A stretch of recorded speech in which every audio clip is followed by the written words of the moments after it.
कार्यक्रमात पुढे ऐकूया सुरभी कृषी तंत्रविद्यालय सावली येथील सहाय्यक प्राध्यापक तुषार मेश्राम यांचं समतोल आहार या विषयावरील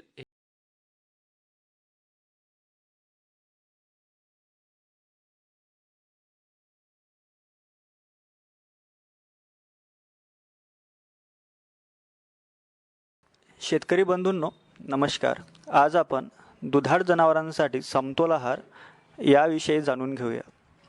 दुग्धोत्पादन वाढीसाठी योग्य व्यवस्थापनासोबतच समतोल आहार हा खूप महत्त्वाचा आहे. त्या दृष्टीनेच शेतकऱ्यांनी दुभत्या जनावरांची काळजी घेतली पाहिजे. गायीच्या पचनसंस्थेवरच गुणवत्तापूर्ण आणि अधिक दुग्धोत्पादन अवलंबून आहे. हे लक्षात घेऊन तिचं चारा, पाणी आणि इतर आहार याबाबतचे नियोजन करणे ही आता काळाची गरज बनली आहे. गायी आणि म्हशींना शारीरिक वाढ, प्रजोत्पादन, गर्भाची वाढ, कासेतील ग्रंथीच्या योग्य वाढीसाठी तसेच वाळल्यानंतर दूध निर्मितीसाठी प्रथिने, ऊर्जा, खनिजे, जीवनसत्वे या सर्व अन्न घटकांची योग्य प्रमाणात गरज असते. चांगल्या दुग्धोत्पादनासाठी गाई म्हशींना सकस आहार आणि आवश्यक अन्न घटकांनी युक्त आहार देणे गरजेचे आहे. दुग्धोत्पादनामध्ये जास्तीचा खर्च हा पशु आहारावरच होतो.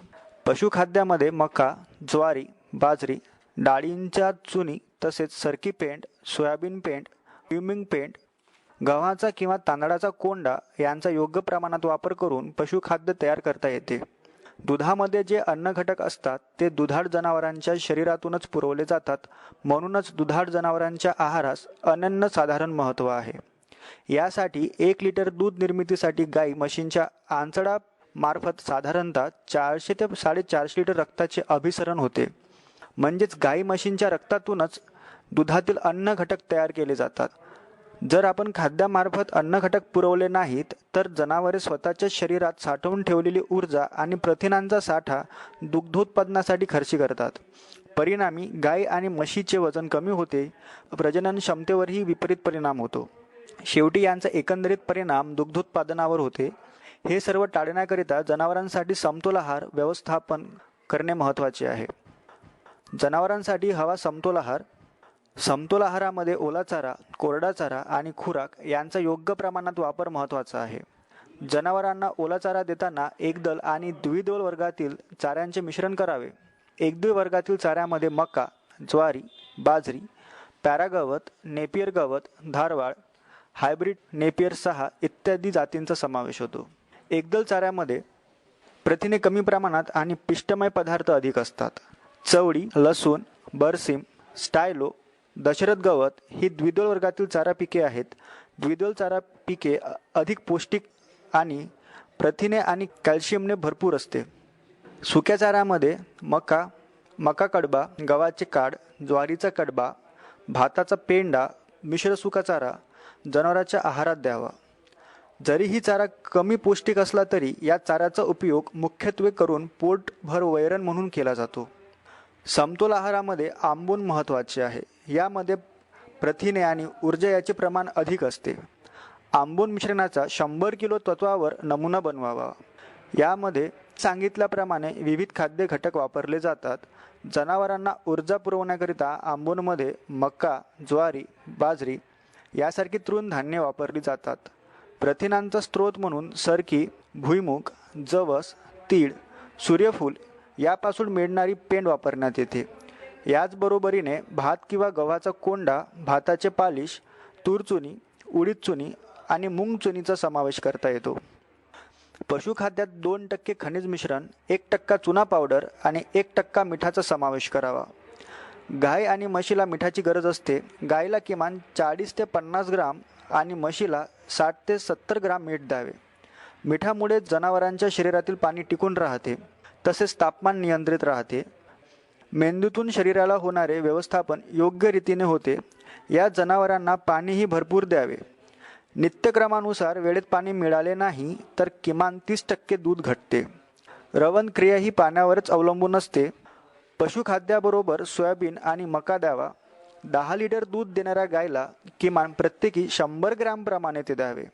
त्यामुळे किमान 3 ते 3.5 लिटर दूध वाढेल. पशुखाद्यातील घटक आणि वापर.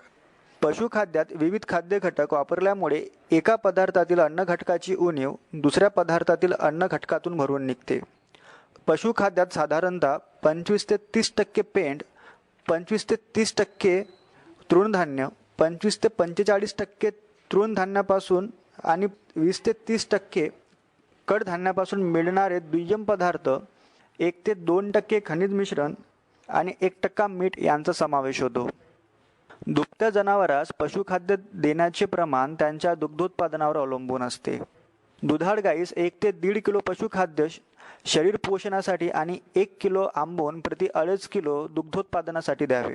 म्हणजेच 500 किलो वजनाची गाय 15 लिटर दुग्धोत्पादन देत असेल तर 15 किलो आंबोन शरीर पोषणासाठी आणि 5 किलो आंबोन 15 लिटर दुग्धोत्पादनासाठी असे 6.5 किलो आंबोन दररोज द्यावे. आंबोन व्यतिरिक्त अशा गाईस 5 ते 6 किलो सुका चारा आणि 8 ते 10 किलो ओला चारा द्यावा.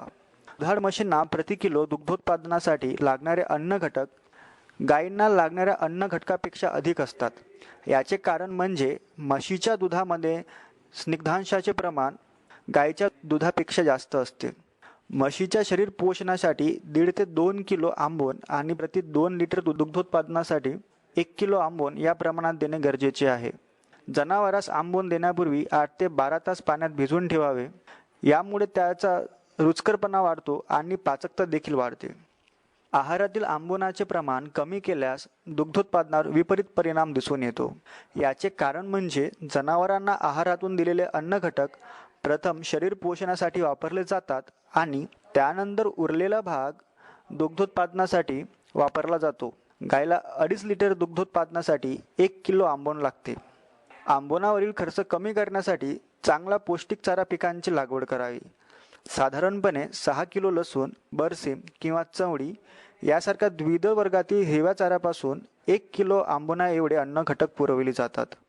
10 ते 15 किलो गजराच किंवा 15 ते 16 किलो ज्वारी, मका आणि बाजरी यासारख्या हिरवा चारा 1 किलो खुराक एवढे अन्न घटक पुरवितो. ओलिताची सोय असल्यास 4 संकरित गायीसाठी 1 एकर किंवा 10 गायींना 1 हेक्टर याप्रमाणे फेरपालटीने हिरवा चाऱ्याची लागवड करावी. हिरवा चाऱ्यामुळे आंबोनात बचत होते. तसेच 10 किलो एकदल आणि द्विदल हिरवा चाऱ्याचे मिश्रण 4 ते 6 लिटर दूध देणाऱ्या गायींना दिल्यास तिच्या सर्व अन्न घटकांची पूर्तता होते. अशा गायींना आंबोन देण्याची गरज नसते. आहारात 2 ते 3 किलो सुका चारा देखील द्यावा. आहाराचे नियोजन: साधारण 10 लिटर दूध देणाऱ्या गायीस 15 ते 20 किलो द्विदल हिरवा चारा, 2 ते 3 किलो मका भरडा, 2 ते 4 किलो सुका चारा दिल्यास तिच्या अन्न घटकांच्या गरजा पूर्ण होतात.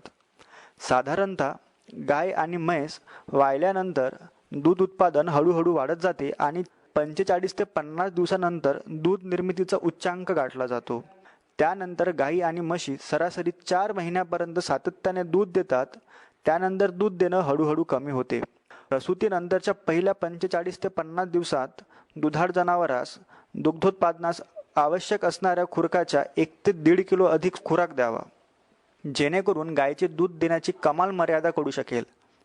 गायीच्या जास्तीत जास्त दूध देण्याची मर्यादा किंवा तिचे दूध उत्पादन करण्याची क्षमता अनुवांशिकतेने येते. त्यामुळे जास्त दूध देण्याची क्षमता गायीच्या अंगी नसेल तर तिला कितीही चांगले खाऊ घातले तरी जास्त दूध देऊ शकणार नाही. आहारातील आंबोनाचा भाग गायी आणि म्हशींना दूध काढतेवेळी द्यावा. हिरवा चारा आणि दूध काढल्याबरोबर कडबा, गव्हाचे काड, सरमाड सारखा सुका चारा कोणत्याही वेळेस दिल्यास हरकत नाही. उन्हाळ्यामध्ये किंवा दुष्काळी परिस्थितीत हिरव्या चाऱ्याची कमतरता असते. या काळात आपल्या जनावरांच्या आरोग्य व्यवस्थापनासाठी पूरक खाद्य मिश्रण तयार करणे आवश्यक आहे.